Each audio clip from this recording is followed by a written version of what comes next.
I tell our students to push the limits, make it go faster, make it lift heavier things, and I tell the students to break the robot. Because if your robot doesn't fall and doesn't break, Very nice. 야, 현대차 그룹이 얼마 전 싱가포르에 이제 로봇 공장을 지었습니다. 그 로봇이 사람과 함께 셀 단위로 작업을 하면서 모빌리티를 생산하고 있는데요. 또 테슬라 역시 그 쿠퍼티노에서 함께 이제 그 옵티머스 로봇을 투입을 하고 있습니다. 그만큼 로봇의 시대가 성큼성큼 다가오는 오늘날인데요. 오늘은 그래서 정말 깨부학당에서 어려운 분을 좀 모시기 어려운 분을 모셨습니다. 바로 저희 이제 41회 선배님이신 데니스 홍 교수님을 모시고 한번 로봇의 미래와 그다음에 우리 후배들이 어떻게 자라나야 할지에 대한 이야기를 나눠보겠습니다. 안녕하십니까 교수님. 네, 안녕하세요. 반갑습니다. 자, 근데 제가 첫 번째 질문을 좀 궁금한 게 있습니다. 네. 왜 데니스인가요? 이게 본명을 좀 공개를 해주시죠. 예, 네. 전 41회 서울고등학교거든요. 네. 한국에 있었을 때 제 친구들 전부 다 홍원서로 알고 있습니다. 네, 그러니까요. 제 사실 이름이 데니스, 영어에는 미들네임이 있거든요. 그래서 데니스 원서 홍이에요. 그래서 네. 데니스 홍도 진짜 제 이름이고 홍원서도 제 그러니까 이름인데요. 원래 부모님이 지어주신 이름입니다. 네, 맞습니다. 근데 그 데니스 어디서 나왔냐면은 네. 저를 아시는 분들 아시겠지만 정말 장난꾸러기예요. 근데 지금도 장난꾸러기고 어렸을 때 장난꾸러기고 태어나기 전부터 장난꾸러기였는데 네. 제가 태어나기 전에 어머니 뱃속에 있었을 때 네. 어머니랑 아버님이랑 같이 아침 식사를 계셨는데 네. 제가 배에서 이렇게 막 발길질했대요.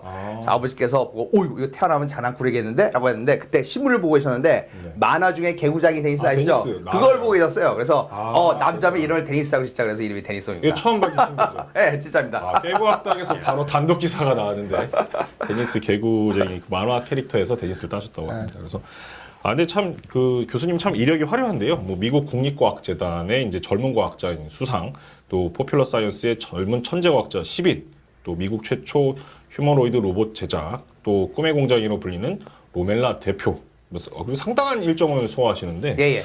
이거 어떻게 시간 관리를 하시나요? 네. 오늘 다음 일정 좀 잠깐 얘기를 해주시면 좋을 것 같습니다. 이번에 한국에 와서 24시간 있다가 미국에 가서 48시간 있다가 그저께 다시 돌아왔고요. 내일은 다시 중국으로 가요. 그 1년 스케줄이 얼마나 차 있나요? 그러면? 뭐 계속 하는데 소문에 의하면 제가 데니송이 아닐 수도 있어요. 진짜 데니송을 지금 연구하고 있고요. 로봇이요. 저는 데니송이 만든 로봇이라는 소문도 있습니다. 이해를 했습니다. 그래서 네. 이게 시간 관리 비결이 있나요? 본인의 일정. 예. 근데 사실 이 얘기는 예. 다른 사람한테 잘 얘기를 안 하는데요. 왜냐하면 저를 정말 좋아하는 어린 학생들이 많은데 이 네. 얘기를 하면 학생들이 따라할까봐 그래서 얘기를 그동안 안 했어요. 그럼 방송 끝나고 따로 이렇게. 근데 그거 굳이 얘기하자면 저는 하루에 2번을 자요. 네, 그래서 제 일정은 오후 6시부터 시작하는데 6시 이제 퇴근할 때 슈퍼마켓이나 노천마켓에 들려서 식재료를 사서 집에서 저녁을 맛있게 만들고 제가 집에서 매일 저녁을 만듭니다. 같이 먹고 우리 아이랑 신나게 놀고 10시쯤 다 잠이 들면 저는 그때 연구소로 와요. 그래서 밤 6시부터 새벽 3시까지 학생하고 신나게 로봇 연구하고 만들고 그러다가 집에 돌아와서 전 새벽 3시 전에는 졸립지가 않습니다. 근데 졸리면 자야 돼요. 근데 새벽 3시에 기절해서 자요. 그러다가 아침에 알람 시계도 필요 없어요. 아침 7시면 잘 잤다 그러면 아침 7시에 그래서 밤에 4시간을 자고 그리고 점심을 먹고 낮잠을 꼭 자야 돼요. 몇 시간을 주무세요? 15분에서 30분. 그것도 밥 먹고 나서 문 걸어 잠고 하면 짐 질질 흘리다가 잘 잤다 그러면 오후입니다. 그래서 하루에 2번을 자는데 네. 그게 정말 도움이 되는 게 뭐냐면 제가 정말 전 세계를 돌아다니는데 저는 시차가 없는 게 그러니까 시차라는 게 자야 될 때 안 자고 앉아야 될 때 자는 게 시차잖아요. 네, 맞습니다. 근데 저는 예를 들어서 여기 한국 왔을 적에도 점심 먹고 낮잠을 자거든요. 요 비율만 바꾸는 거예요. 낮잠하고 그러니까 여기 낮잠이 미국의 밤잠이고 여기 밤잠이 미국의 낮잠이니까 요 비율만 바꾸면 되거든요. 12시에 한 번 자고 저녁. 예. 근데 요 양만 줄이면 되기 때문에 저는 시차도 없어요. 그래서 저만의 비법인데 이걸 추천드리고 싶지는 않습니다. 여러분 졸리면 자야 돼요. 자는 거 되게 중요해요. 근데 저는 왠지 모르겠는데 예. 새벽 3시 전에는 전혀 졸립지도 않고 하루를- 아침에 알람 시계도 필요 없이 그냥 자리. 하루를 2번 사는 비결을 좀 들었고, 저희 시차 적응에 대해서도 한번 약간 꿀팁까지 해주셨는데, 네. 자 그러면 저 좀 본격적인 질문을 한번 해보겠습니다. 그래서 네. 그 일전에 그 워싱턴 포스트지는 이제 달 착륙에 버금가는 성과라는 그 세계 최초의 시각 장애인 네. 로봇을 이제 자동차를 만드셨는데, 네네. 지금까지 혹시 몇 개나 만드셨어요? 그 제품을? 그거를 이게 딱 몇 개라고 얘기하기 힘든 게 뭐냐면 어떤 게 계속해서 막 evolution 계속 진화하기 때문인데 굳이 얘기하면 40개에서 50개 사이 종류의 굉장히 많은 다른 종류를 만들었는데 네. 그러니까 한 가지 특이한 게 뭐냐면은 그러니까 어떤 분야의 최고 석학이면 한 분야의 깊이 우물을 파는 그 분야의 전문가거든요. 네. 근데 저는 조금 달라요. 저는 로봇 분야에 사실 로봇이면 모든 게 필요하고 전기, 전자, 컴퓨터 맞습니다. 사이언스 기계 다 네. 필요한데 제 전문 분야는 기계 쪽에 설계 쪽에 메카닉스, 키네마틱스 쪽인데 로봇 학교에서는 모든 거 어느 정도 다 알아야 돼요. 그래서 어느 정도까지 그러니까 전문가랑 얘기했을 정도까지의 지식은 있어요. 그래서 저는 뭘 잘하냐면은 하나의 깊은 우물을 파는 것보다 아무도 생각하지 못한 새로운 것들, 그래서 여러 우물을 파서 다른 연구자들이 기회를 제공하는 그런 좀 특별한 위치에 있어요. 오픈소스 라이브러리처럼. 오픈소스도 하고 그렇죠. 그래서 저 팀을 잘 꾸립니다. 그래서 네. 그러니까 어떤 연구 프로젝트를 하려면은 네. 여기에 이제 내가 모든 걸 알 수 없기 때문에 이제 모든 걸 콜라보레이션 하죠. 그래서 이 분야는 MIT의 누구 교수가 최고, 여기는 UPen에서 팀을 잘 만드는데 네. 그게 그 T자형 인간이라죠. 자기 한 분야에 굉장히 깊은 네. 지식이 있으면서 엑스퍼티가 있어서 다른 분야도 어느 정도 아는 제가 그런 사람인 것 같아요. 그래서 네. 제가 뭐 인터뷰나 한 거 많이 보셨지만 저는 한 번도 나의 로봇이라는 표현을 쓴 적이 없어요. 항상 저는 우리 로봇이라는 로봇. 표현입니다. 아. 데니송이 만든 로봇이 아니고 우리 팀이 함께 만든 로봇이거든요. 보통 우리라는 영어식 표현은 약간 영국 왕이나 쓰는 그럼 이해했습니다. 예, 그 혹시 기억에 남는 로봇이 있으신가요? 그런 말 있죠. 뭐 열 손가락 깨물어서 안 아픈 손가락 없다고. 모든 우리가 만든 로봇이 다 정말 소중하고 네. 그런데 뭐 굳이 얘기하자면 아까 전에 얘기 나왔던 시각 장애인 자동차 그거는 저의 연구 철학과 내가 왜 사는가에 대한 그 생각을 바꿔놓게 한 제 이 코어를 흔들어놓은 그런 어떤 철학적인 의미에서 저한테 굉장히 기억에 남고요. 네. 다윈 오피라는 오픈 소스의 휴머노이 로봇은 공개 네. 완전 오픈해서 네. 전 세계 가장 많이 사용돼서 이 로봇계 주는 선물 같은 그런 로봇계 정말 큰 임팩트를 줬던 프로젝트고요. 네. 근데 사실 제일 기억에 남는 게 사실 지금 하는 거거든요. 아르테미스라는 로봇인데 이거는 정말 진짜로 제가 유튜브를 최고의 정말 많이 보는데 네, 네. 거기서 이제 그 선배님 유튜브를 많이 봤거든요. 네, 근데 네. 계속 진화가 되더라고요. 그렇죠. 근데 제가 최근에 봤던 건 이렇게 뛰고 축구하고 그런 건데 지금 어느 정도까지 왔나요? 지금 그 아르테미스는 우리가 만든 인간형 로봇, 휴머노 로봇에서 사람처럼 큰데 세계에서 가장 빨리 걸을 뿐이고 네. 뛰고 지금 현재 능력의 40%밖에 안 쓰고 있어요. 그래서 그게 공개된 게 40%. 퍼리밖에 안 됐고 여기서 처음으로 얘기하는데 이 로봇은 그냥 걷고 뛰게 만든 게 아니고 예. parkour라고 그러죠. 정말 뛰고 잡고 이렇게 기어 올라가고 그런 걸 할 수 있게끔 하드웨어가 설계된 거고요. 지금 갈 수 있는 길이 한참 나오는데 지금은 요것만 지금 쓰고 있는데 예. 동영상 보시겠지만 아르테미스의 지금 팔은 뭐 손도 안 달려 있어요. 그러니까 팔도 맞아요. 움직이긴 하지만 뭐 하는 게 별로 없거든요. 네. 그래서 일단 로코모션 걷고 뛰고 움직이는 거 일단 퍼펙션하고 네. 그 다음에 이제 상체 매니플레이션 쪽에 지금 뭐 준비하는 게 있습니다. 지금은 사실 그 현대차가 인수한 보스턴 다이나믹스 로봇하고 네. 거의 쌍벽을 이룰 만큼의 수준에 와 있는데 아직은 아직 조금 튜닝이 좀 덜 됐다. 그렇죠. 이해를 하고. 버슨 다이내믹스 아틀라스는 정말 전 세계 누구든지 인정하는 세계 최고의 네. 로봇이죠. 정말 대단한 로봇인데 네. 저희 로봇도 거기에 못지않다는 표를 감히 들 수 있는 건 뭐냐면은 일단 두 개의 기술적인 어프로치가 달라요. 아시겠지만 네. 버슨 다이내믹스는 유압식을 쓰고 아르테미스는 전자기식 전기를 씁니다. 네. 그래서 아르테미스 같은 경우 우리 로봇 같은 경우에는 굉장히 효율적이고 유용하죠. 실내에 쓸 수 있고 유압식은 사실 실내에서 쓸 수가 없거든요. 없어요. 네. 시끄럽고 지저분하고 뭐 리킹도 있고 뜨거워지고 그래서 연구용으로 많이 쓰는데 근데 유압식은 파워 덴시티가 힘이 엄청 세요. 그래서 예. 우리 로봇이 버슨 다이내믹스 힘에 절대로 뭐 비교도 안 되게 버슨 다이내믹스 세긴 센데 우리 로봇이 훨씬 빠르고 훨씬 유용하고 현실적이고 아자일한 그런 그럼 이게 좀 비교를 해주시면 네. 뭐 이렇게 뭐 맥주 박스 제가 좋아하는 맥주를 예를 들면 얼마나 몇 개를 들 수가 있어요 박스를? 얼만큼까지 지금 있는지 아직 잘 몰라요. 지금 요즘 사실 테스트한 동영상 사실 빈 박스를 쓰긴 써요. 지금은 네, 이제 얼마큼 힘이 센 거를 테스팅할 애는 아닌 것 같고 네. 하지만 현재 뛰는 거, 걷는 거, 로코모션 정말 전 세계 전자기술 움직이는 걸로는 전 세계 최고고요. 근데 내년 이맘때쯤은 바뀔 수도 있어요. 지금 현재 우리 말고도 네.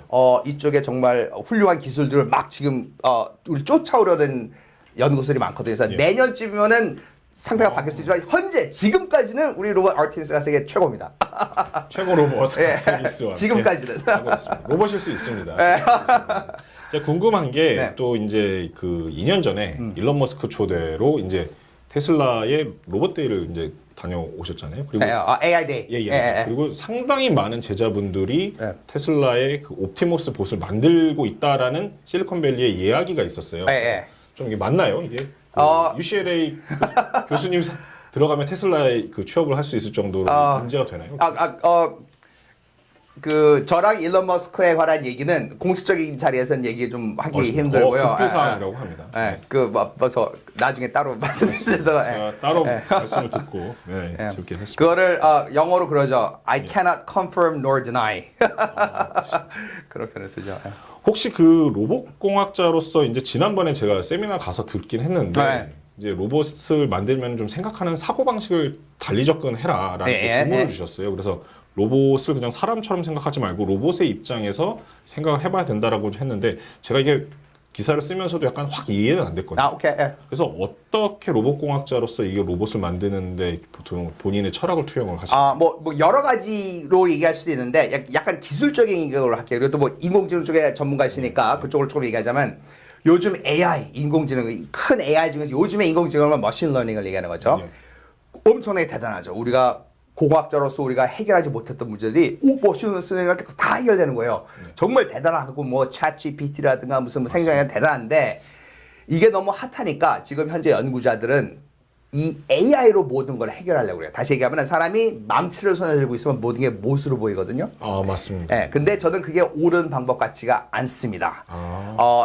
이 툴들, 그러니까 이 경우는 AI의 성격을 잘 이해를 하고 문제 성격을 잘 이해해서 가장 적합한 툴을 적용해야 되는데 지금 로봇 연구하시는 분들을 보면은 그렇지가 않아요. 그냥 무조건 다 AI라는데 그건 옳은 방법이 아닌데 한 가지만 예를 들게요. 지금 잠시 얘기했던 아르테미스라는 휴머노이드 로봇이 있고요. 아마 보셨을 거예요. 우리 말루라고 풍선 같은 건데 풍선에 다리 두 개 달린 거 보셨죠?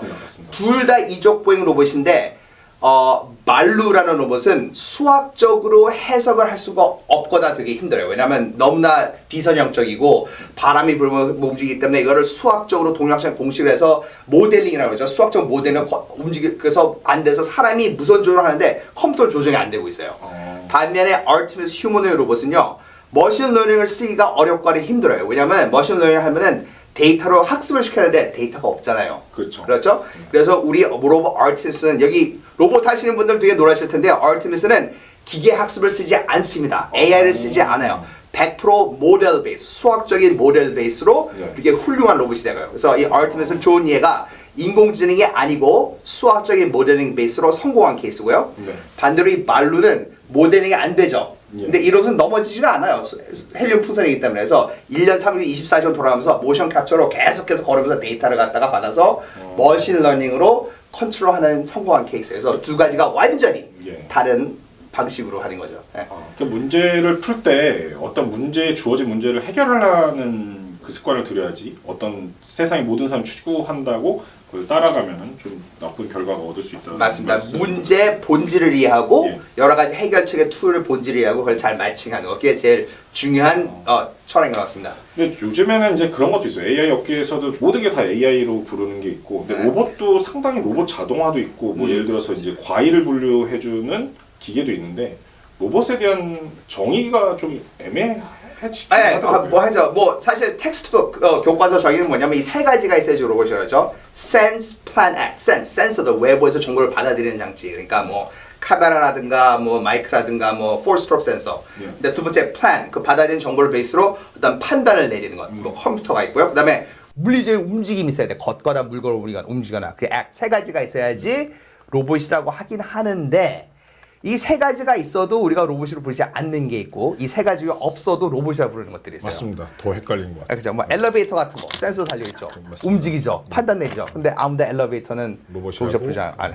그다음에 무선 조종하는 폭탄 제거 로봇 같은 거는 사람이 조종하는 거거든요. 그러니까 아무런 판단을 내리는 게 아니에요. 우리는 그걸 로봇이라고 부르죠. 그래서 약간 애매모호한 게 항상 있긴 있어요. 참 이게 배우면 배울수록 문과생 입장에서도 좀 어려운 개념이 로봇 같습니다. 그리고 또 요즘에는 그 아까도 이제 AI 얘기를 해주셨는데 AI가 전방위적으로 들어오면서 이제 네이버 같은 경우도 생성형 AI를 갖다가 자기네 로봇에 탑재한다고 했고 또 교수님이 하시는 그 연구에도 이제 AI를 탑재를 하고 있는데 이게 장기적으로 봤을 때 AI 로봇은 어떻게 우리 생활을 좀 바꿀 수 있을까요? 그러니까 여기서 얘기하는 AI가 뭐에 따라서 그 대답이 달라지는 것 같아요. 그러니까 우리가 지금 얘기하고 있는 AI가 만약에 진짜 우리가 생각하는 공상 영화에 나오는 우리가 뭐 AGI라고 얘기하는 정말 사람처럼 생각하는 그런 로봇이라면 일단 그게 가능한지 안 가능한지는 그것도 학계에서 서로 디베이트able 합니다. 곧 온다는 사람도 있고 아. 이거는 안 될 거라는 사람도 있어요. 저 같은 경우에. 안 된다는. 안 된다는 표현은 아니고요. 우리가 된다면 우리가 생각한 것보다 훨씬 힘들거나 뭐. 자, 그게 뭐냐면 공학자, 과학자들이 무엇을 만들려면 예. 그러니까 예를 들어서 로봇으로 예를 들면 뭐 감정을 갖는 로봇을 만들고 싶으면 감정이 뭔지를 먼저 알아야지 그걸 만들 수가 있는 거거든요. 네. 감정이 있는 것처럼 만들 수는 있어요. 이미 그런 로봇들이 있어요. 근데 그게 진짜 감정은 아니잖아요. 맞습니다. 그렇죠? 예. AGI 그런 self-awareness 그런 뭐 자의식 그런 것도 우리가 그것이 뭔지를 이해해야지만 만들 수 있다고 생각하거든요. 그래서 거기서도 사람마다 생각하는 게 좀 다르긴 합니다. 그 혹시 근데 일론 머스크는 자기가 이제 옵티머스 봇을 만들고 나서 이것을 이제 일반 근로자를 대체하겠다. 실제로 이제 테슬라 내부에서 약간 테슬라 다니신 분들 이야기를 들어보면은 이게 미국에서 생산하는 그 테슬라보다 중국에서 생산하는 테슬라가 너무 품질이 월등히 좋다고 하더라고요. 그래서 그만큼 사람이 중요한데 이것을 로봇을 대체하고 싶다는 게 있는데 혹시 AI가 이제 기술 그 지식 근로자를 대체한다면 로봇이 이제 나중에 그렇게 된다면 사람은 이제 우리 후배들은 어떤 인재로 성장을 해야 될까요? 네, 그래서 여기서 우리가 얘기하는 AI가 머신러닝이나 생성형 AI 이런 걸로 생각한다면 그러니까 AI가 말이 그대로 Artificial Intelligence, 인공지능, 사람이 만든 지능이라는 뜻이죠. 네. 사람처럼 생각하는 지능이라는 뜻이 아닙니다. 네. 그렇죠? 근데 중요한 건 뭐냐면 제가 생각하는 이런 Artificial Intelligence는 우리가 잘 아시다시피 로봇들은 아주 정형화된 환경에서 정형화된 일을 할 때 잘해요. 공장에서 뭐 그냥 반복적인 작업. 하지만 비정형적인 환경에서 모든 게 정의되어 있지 않았을 때 로봇이 잘 못하는데 이런 인공지능 기술들이 그거를 하게끔 만드는 거거든요. 그래서 저는 물론 대단하긴 한데 그렇게까지 막 사람을 완전히 사람의 위치가 흔들린다든가 그런 쪽으로는 저는 그렇게 보질 않거든요. 그래도 혹시 이제 점점 이제 많이 바뀌고 네, 바뀌는 거죠. 조직이 있는데 그러면 뭐 창의성이 더 중요해질까요? 사람에 대해서는? 맞습니다. 근데 그것도 이제 사실 뭐 2년 전까지만 해도 사람들한테 인간의 창의적인 영역은 로봇이 건드릴 수도 없다고 했는데 갑자기 무슨 달리라든가 이런 인공지능의 음악도 만들고 아름다운 그림도 만들잖아요. 맞습니다. 창의적이 나오잖아요. 네. 그래서 생각해봤는데 이것도 창의라는 게 그러니까 크리에이티비티가 없던 거 무에서 유를 만들어 놓은 건데 그것도 여러 가지 종류의 창의성이 있어요. 하나는 정답이 있고 정답이 없는 것들이 있어요. 예를 들어서 뭐 멋있는 그림을 볼 때 사람마다 인터프레이션이 다를 수도 있죠. 예술, 음악, 시 같은 거는 정답이 없어요. 틀리고 그러니까 그런 것들은 AI들이 잘해요. 하지만 정확히 된다 안 된다 어떤 문제에 대한 솔루션이라든가 어떤 기계적인 설계에서 움직이게 한다든가 어떤 과학적인 발견을 한다든가 이런 종류의 창의성은 아직은 AI가 하지를 못하고 있습니다. 예, 그래서 그 부분은 아직도 인간의 영역이고요.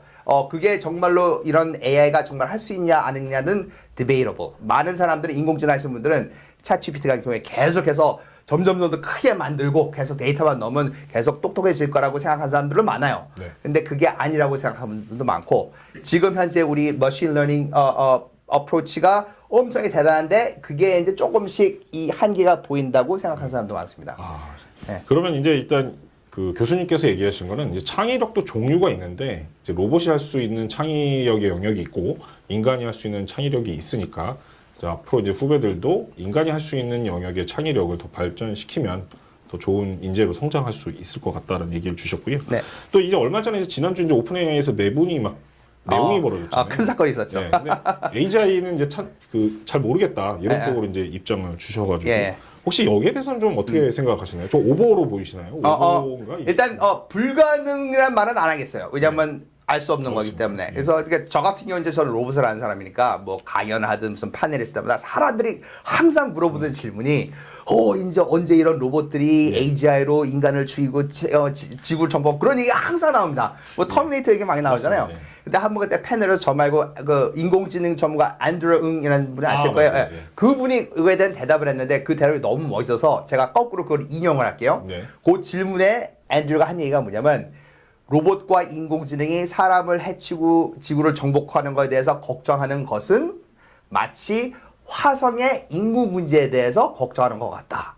좋은 일. 다시 얘기하면 화성의 인구 문제 불가능은 아니죠. 하지만 너무너무너무나 먼 미래이기 때문에 그거에 대해서 우리가 고민하는 거는 distraction이다. 그런 얘기를 하는데 저는 거기에 동의를 합니다. 자, 너무 큰 걱정을 하지 마시고 현재 문제에 집중해서 살라는 그런 교훈이었고요. 그거 말고도 사실 예. 더 중요하고 급한 문제를 많이 해요. 인권 문제, 환경 문제, 지구 온난화. 그거 말고 우리가 더 신경 써야 될 더 중요한 문제가 있다고 생각합니다. 그럼 로봇이 가장 우리 삶에 가장 효율적으로 쓰일 수 있는 분야는 뭔가요? 지금 야놀자랑도 이제 요리 로봇을 만든다고 하셨는데. 우한 형제들하고 맞습니다. 우한, 죄송합니다.